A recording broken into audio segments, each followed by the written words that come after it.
দলিল দেব আমি, পড়েন ইনশাআল্লাহ। অনেকে এই বিসমিল্লাহ সোজা করে পড়তে পারে না। বিসমিল্লাহর ওরে যদি সিট কইরা পেটে পাড়া দেন, আলহামদুলিল্লাহ সূরা সোজা করে বের হবে না। সেও আলেমদের সামনে বলে আমরা কি কোরআন বুঝি না? আছে না নাই?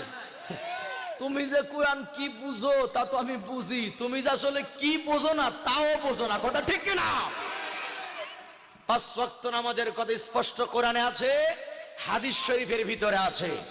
এবার আসেন এটার দলিল পরে দিচ্ছি, তবে এতটুকু জেনে রাখেন, নারী হোক পুরুষ হোক, মাসুম ভাই, নারী হোক পুরুষ হোক, কারণ নামাজ তার সাথে হয়। তরুণরা ভালো করে শোনেন, নামাজ যদি ধীর স্থির ভাবে আদায় করা হয়, ওই বান্দার নামাজে সেজদা করে জমিনে, বান্দার কপালের ওজন চলে যায় আরশে আজিমে। সুবহানাল্লাহ। যারা পড়েন নাই আপনারা কি বাড়িতে যাওয়ার পরে পড়িবেন? তাহলে নগদ নগদ পড়েন সুবহানাল্লাহ। নামাজে দাঁড়ানোর পরে দাড়ি চুলকাবেন না। নামাজে দাঁড়ানোর পরে ওই আপনার মোবাইল রিংটোন বন্ধ করবেন না। কেন? নামাজে দাঁড়ানোর আগে কি মোবাইল বন্ধ করা যায় না? অনেকে নামাজে দাঁড়ানোর পরে মোবাইলের কারণে নিজের নামাজও নষ্ট হয়ে যায়, মুসল্লিদের নামাজ নষ্ট হয়, এমনকি ইমাম সাহেবের নামাজ পর্যন্ত নষ্ট হয়। কথা ঠিক কিনা? আমি কথাটা প্রায় বলি, আজ থেকে প্রায় 5 বছর আগে ফরিদপুর শহরে রমজান মাসে নামাজে দাঁড়িয়েছিলাম। তো নামাজে দাঁড়ানোর পরে ওই কিছুদিন একটা মোবাইল বের হয়েছিল, এরকম আপনার বড় বিশাল সাউন্ড, বিশাল আলো, হ্যাঁ হ্যাঁ আলম শুধু চালায়, ঠিক আছে, হ্যাঁ। তো এই এক মুসল্লির কোমর এই মোবাইল, তো মনে হয় চাচি কল দিছে। তো এখন উনি এই ফোনটা রিসিভ মানে কাটতে যায়, রিসিভ হয়ে গেছে। রিসিভ তো হইছে, লাউড স্পিকার হয়ে গেছে। এখন বোঝেন, এমনি তো এইরকম দামড়া মোবাইল, সাউন্ড বিকট, আবার লাউড স্পিকার হয়ে গেছে। এখন নামাজের মধ্যে চাচি করছে, হ্যালো শুনতেছো? সবাই শুনছে তার কথা। চাচা বন্ধ করার চেষ্টা করে কিন্তু বন্ধ করতে পারতেছে না। 3-4 বার যখন বলেছে হ্যালো শুনতেছো, চাচাই তো নামাজে, তখন তো কথা বলা যাবে না। চাচি তো জানে না যে চাচাই নামাজ আছে। তখন চাচি কইতেছে, এই গোলামের বাচ্চা শুনিস নে? যখন বলেছে গোলামের বাচ্চা শুনিস নে, পাশে যারা ছিল তাদের নামাজও গেছে। ইমাম সাহেব সালাম ফিরিয়ে বলে, নামাজ পড়েছি কিন্তু আমার নামাজের মধ্যে হাসির কারণে দম আটকেছিল। এই মুসল্লিটা কেডা? চাচাই কয়, দেখেন আমি তত শত বুঝি না। তা বলে, নামাজের আগে আপনি ফোনটা বন্ধ করতে পারলেন না? কয়, আমার খেয়াল ছিল না। এই ধরনের বেখেয়ালি যারা নামাজে দাঁড়ানোর পরে রিংটোন বাজিয়ে নিজের নামাজও খাইছে, অপরের নামাজও খাইছে। কথা ঠিক করে জোরে বলে। কিন্তু বান্দা যখন নামাজে দাঁড়াবে, নামাজটা হবে কার জন্য? জোরে বলেন না, কার জন্য নামাজ হবে? তরুণ ভাইয়ের আমার ভালো করে শুনে নেন, এখনকার মুসলমানদের নামাজটা কেমন শুনে নেন। কয়, হাই রে আমার মুসলমান, মুসলমানের রাখলে কি সমান, ঠোকর ঠোকর সেজদা মারে মুরগি যেন খাইরে দান, ঠোকর ঠোকর সেজদা মারে মুরগি যেন খাইরে দান। ঠিক কিনা? মুরগি যখন ধান ঠোকর মারে, একটা ধান নেওয়ার পর আর একটা ধান কয় মিনিট পরে নেয়? 1 মিনিট, 1 মিনিট সময় নাই।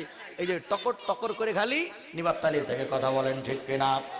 কিছু মুসলমান নামাজ পড়ার জন্য আসে, দেখবেন সেজদার পরে সেজদা মানে ঠকর ঠকর, আসে না নাই বলেন? অথচ মুসলমানেরা 2 সিজদার মাঝখানে একটা ওয়াজিব আছে, বসে মাঝখানে দেরি করা লাগবে। আবার যখন আপনি রুকুর থেকে দাঁড়াবেন, সামিআল্লাহু লিমান হামিদা, রব্বানা লাকাল হামদ হামদান কাসীরান মুবারাকান তাইয়িবান ফি। যখন আপনি নামাজে দাঁড়াবেন, রুকুর মাঝখানে ওয়াজিব আছে, সিজদার মাঝখানে ওয়াজিব আছে। এই ওয়াজিব যদি কোনো মুসলমানের আদায় না করে, ইচ্ছা করে ছেড়ে দেয়, তার নামাজ কিন্তু নষ্ট হয়ে যাবে। সুতরাং নামাজ এমন করে পড়ো বান্দা, একাগ্রতার সঙ্গে নামাজ পড়ো বান্দা, খুশু খুজুর সঙ্গে নামাজ পড়ো বান্দা। কারণ মুসলমান মনে রাখবেন, সিজদার দ্বারা, নামাজের দ্বারা বান্দা সিজদা করে জমিনে, আল্লাহ পাক বান্দার কপালের নিচে আল্লাহ পাকের কুদরতি পাখানা ঢোকায়া দেয়। কন্যা সুবহানাল্লাহ। এখানে শেষ নয় ভাইয়ের আমার, ভালো করে বোঝেন। একজন মুসলমান যখন নামাজে দাঁড়ায়, তখন বান্দা কি পড়ে? কোন সূরা? কয় না কোন সূরা? বান্দা পড়ে আলহামদুলিল্লাহি রাব্বিল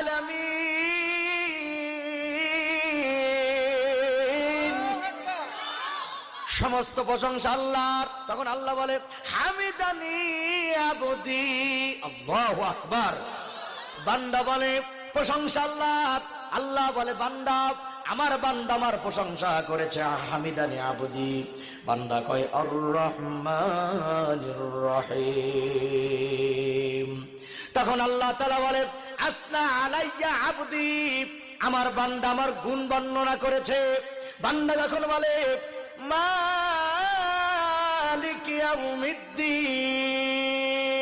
তখন আল্লাহ তাআলা বলে মাজ্জাদানি আবদি, আমার বান্দা আমার গৌরব বর্ণনা করেছে। এমন করে বান্দার নামাজ যদি স্থিরভাবে হয়, নড়াচড়া করবে না, বান্দা মনোযোগ দিয়ে নামাজ পড়ে, ওই নামাজের দ্বারা আল্লাহর সঙ্গে বান্দার দিদার হয়ে যায়। কথা ঠিক কিনা? কিন্তু ভাইয়ের আমার, এখন নামাজের অবস্থাটা কি হয়ে দাঁড়িয়েছে লক্ষ্য করেন। এখন নামাজ কেমন হয়েছে? জুম্মার দিনে কিছু মুসল্লি আছে যারা হলো শুক্রালি মুসল্লি। কি মুসল্লি? এরা এক ওয়াক্ত না আসলেও মাশাআল্লাহ জুম্মার দিন আসে। আর কিছু আছে এরা জুম্মাতেও আসে, এদের নাম হলো রমজান আলী। কতক্ষণ আছে না নাই?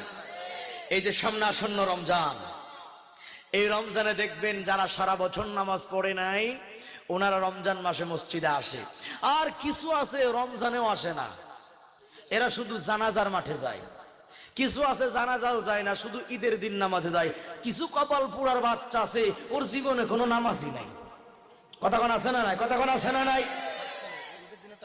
ঈদের দিনে বসে বসে, ওই যে বাইর মহল্লা আছে, ঈদের দিনে বসে বসে টাস খেলে। সুবহানাল্লাহ পড়বেন না?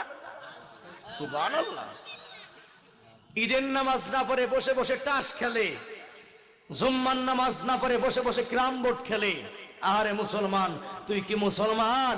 তোরে তো আল্লাহ বাঁচায় রাখছে শুধুমাত্র মুমিনদের খাতিরে। কথা ঠিক করা জোরে বলেন। এবার আসেন লম্বা হাদিস, দিলের কান লাগান। কোন ব্যক্তি যখন নামাজে দাঁড়ায়া যায়, বান্দার নামাজ যদি সুন্দর হয়ে যায়, ওই বান্দা নারী হোক, ওই বান্দি যদি আল্লাহর বান্দি হয়, নামাজ যদি সুন্দর হয়, ওই নামাজের দ্বারা বান্দার অন্তর চক্ষু দেয়া তামাম পৃথিবীর সবকিছু দেখতে পারে। কথা ঠিক কিনা? হাদিস খানা মনে রাখবেন, মারেফাতের ভাইরা মাথায় গামছা বান্ধা শোনেন। কারণ হলো আপনার আলীকে ভালোবাসেন, হুসাইনকে ভালোবাসেন, হাসানকে ভালোবাসেন।